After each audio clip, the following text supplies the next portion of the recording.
Today's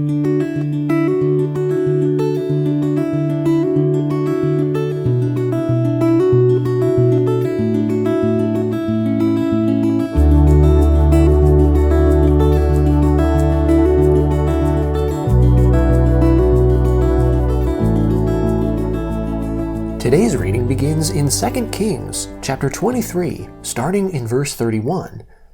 Jehoahaz was 23 years old when he began to reign, and he reigned 3 months in Jerusalem.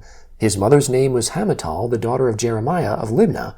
He did that which was evil in the Lord's sight, according to all that his fathers had done. Pharaoh Necho put him in bonds at Riblah in the land of Hamath, that he might not reign in Jerusalem, and put the land to a tribute of 100 talents of silver and a talent of gold. Pharaoh Necho made Eliakim the son of Josiah king in the place of Josiah his father, and changed his name to Jehoiakim, but he took Jehoahaz away, and he came to Egypt and died there. Jehoiakim gave the silver and the gold to Pharaoh, but he taxed the land to give the money according to the commandment of Pharaoh. He exacted the silver and the gold of the people of the land, from everyone according to his assessment, to give it to Pharaoh Necho. Jehoiakim was 25 years old when he began to reign, and he reigned 11 years in Jerusalem. His mother's name was Zebedah, the daughter of Pedaiah of Rumah. He did that which was evil in the Lord's sight, according to all that his fathers had done. In his days Nebuchadnezzar king of Babylon came up, and Jehoiakim became his servant 3 years. Then he turned and rebelled against him.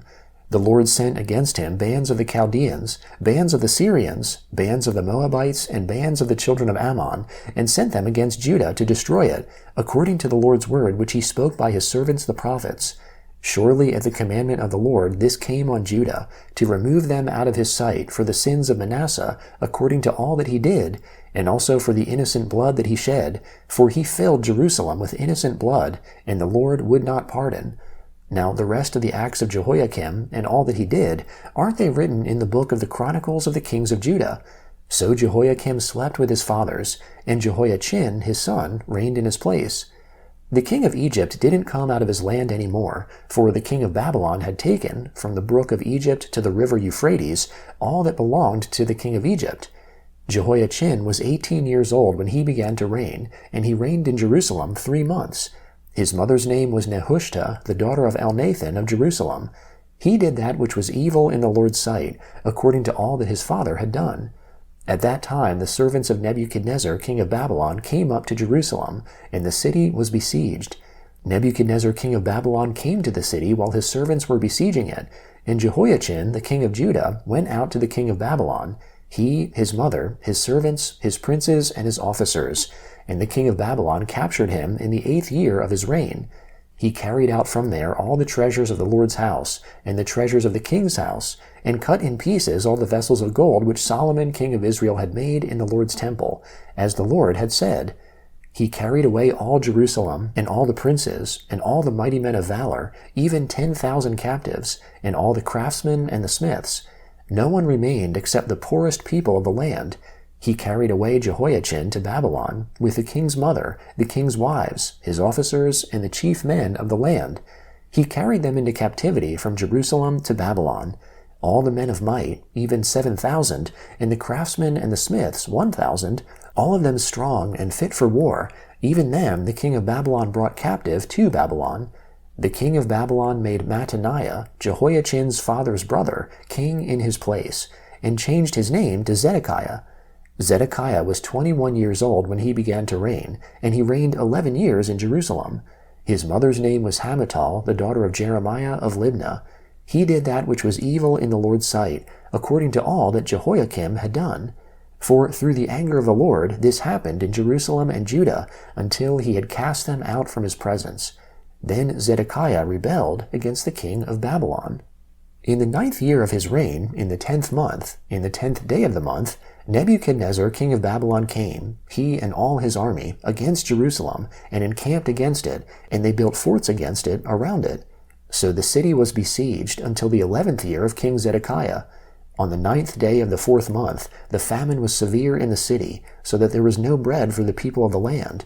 Then a breach was made in the city, and all the men of war fled by night by the way of the gate between the 2 walls, which was by the king's garden. Now the Chaldeans were against the city around it, And the king went by the way of the Arabah. But the Chaldean army pursued the king, and overtook him in the plains of Jericho, and all his army was scattered from him. Then they captured the king, and carried him up to the king of Babylon to Riblah, and they passed judgment on him. They killed Zedekiah's sons before his eyes, then put out Zedekiah's eyes, bound him in fetters, and carried him to Babylon. Now in the 5th month, on the 7th day of the month, which was the 19th year of King Nebuchadnezzar king of Babylon, Nebuzaradan, the captain of the guard, a servant of the king of Babylon, came to Jerusalem. He burned the Lord's house, the king's house, and all the houses of Jerusalem. He burned every great house with fire. All the army of the Chaldeans, who were with the captain of the guard, broke down the walls around Jerusalem. Nebuzaradan, the captain of the guard, carried away captive the rest of the people who were left in the city, and those who had deserted to the king of Babylon, all the rest of the multitude. But the captain of the guard left some of the poorest of the land to work the vineyards and fields. The Chaldeans broke up the pillars of bronze that were in the Lord's house, and the bases and the bronze sea that were in the Lord's house, and carried the bronze pieces to Babylon. They took away the pots, the shovels, the snuffers, the spoons, and all the vessels of bronze with which they ministered. The captain of the guard took away the firepans, the basins, that which was of gold for gold, and that which was of silver for silver. The 2 pillars, the one sea and the bases, which Solomon had made for the Lord's house, the bronze of all these vessels was not weighed. The height of the one pillar was 18 cubits, and a capital of bronze was on it. The height of the capital was 3 cubits, with network and pomegranates on the capital around it, all of bronze, and the second pillar with its network was like these. The captain of the guard took Seraiah the chief priest, Zephaniah the second priest, and the 3 keepers of the threshold, and out of the city he took an officer who was set over the men of war, and 5 men of those who saw the king's face, who were found in the city, and the scribe, the captain of the army, who mustered the people of the land, and 60 men of the people of the land who were found in the city. Nebuzaradan the captain of the guard took them, and brought them to the king of Babylon to Riblah. The king of Babylon attacked them, and put them to death at Riblah in the land of Hamath. So Judah was carried away captive out of his land. As for the people who were left in the land of Judah, whom Nebuchadnezzar king of Babylon had left, even over them he made Gedaliah the son of Ahikam, the son of Shaphan, governor. Now when all the captains of the forces, they and their men, heard that the king of Babylon had made Gedaliah governor, they came to Gedaliah to Mizpah, even Ishmael the son of Nethaniah, Johanan the son of Kareah, Seraiah the son of Tanhumeth the Netophathite, and Jazaniah the son of the Maacathite, they and their men. Gedaliah swore to them and to their men, and said to them, Don't be afraid because of the servants of the Chaldeans. Dwell in the land and serve the king of Babylon, and it will be well with you. But in the 7th month, Ishmael the son of Nethaniah, the son of Elishama, of the royal offspring, came, and 10 men with him, and struck Gedaliah, so that he died, with the Jews and the Chaldeans that were with him at Mizpah. All the people, both small and great, and the captains of the forces arose and came to Egypt, for they were afraid of the Chaldeans. In the 37th year of the captivity of Jehoiachin king of Judah, in the 12th month, in the 27th day of the month, evil Merodach king of Babylon, in the year that he began to reign, released Jehoiachin king of Judah out of prison, and he spoke kindly to him, and set his throne above the throne of the kings who were with him in Babylon, and changed his prison garments.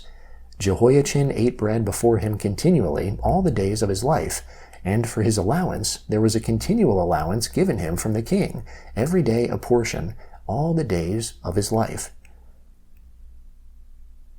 The Book of Acts, chapter 22, starting in verse 17.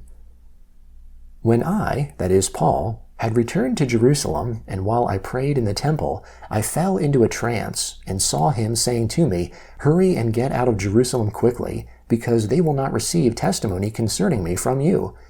I said, Lord, they themselves know that I imprisoned and beat in every synagogue those who believed in you. When the blood of Stephen, your witness, was shed, I also was standing by, consenting to his death, and guarding the cloaks of those who killed him. He said to me, Depart, for I will send you out far from here, to the Gentiles. They listened to him until he said that. Then they lifted up their voice, and said, Rid the earth of this fellow, for he isn't fit to live. As they cried out, threw off their cloaks, and threw dust into the air, the commanding officer commanded him to be brought into the barracks. ordering him to be examined by scourging, that he might know for what crime they shouted against him like that. When they had tied him up with thongs, Paul asked the centurion who stood by, "Is it lawful for you to scourge a man who is a Roman and not found guilty?" When the centurion heard it, he went to the commanding officer and told him, "Watch what you are about to do, for this man is a Roman." The commanding officer came and asked him, "Tell me, are you a Roman?" He said, "Yes." The commanding officer answered, "I bought my citizenship for a great price." Paul said, "But I was born a Roman." Immediately those who were about to examine him departed from him, and the commanding officer also was afraid when he realized that he was a Roman, because he had bound him. But on the next day, desiring to know the truth about why he was accused by the Jews, he freed him from the bonds, and commanded the chief priests and all the council to come together, and brought Paul down and set him before them. Paul, looking steadfastly at the council, said, "Brothers, I have lived before God in all good conscience until today." The high priest, Ananias, commanded those who stood by him to strike him on the mouth.